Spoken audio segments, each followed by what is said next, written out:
Dans ce champ, 3 nouvelles éoliennes pourraient bientôt être implantées. Mais ce village de 200 habitants en compte déjà 9. C'en est trop pour Xavier Bertrand qui s'oppose au projet. Dans un courrier adressé à la préfète de l'Oise, il rappelle que 28% des éoliennes en France se trouvent dans la région, alors que les Hauts-de-France ne représentent que 6% du territoire national. Une enquête publique est en cours. Elle vise à sonder les habitants.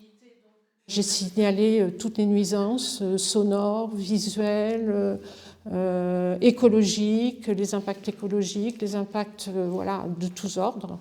Je vous laisse donc en prendre connaissance.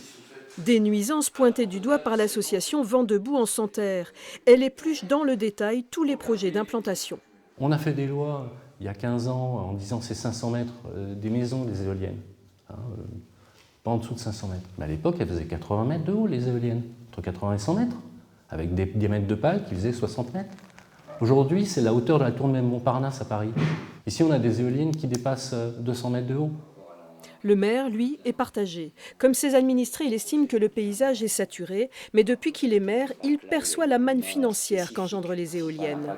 La notion de saturation paysagère, je la partage, puisque moi-même, en tant que citoyen, effectivement, je suis complètement d'accord avec eux. Mais les éoliennes viennent effectivement apporter de la fiscalité pour pouvoir faire de l'investissement. Ça veut dire que sinon, dans nos villages ruraux, on ne pourrait pas investir, c'est clair. Il ne faut pas se mentir.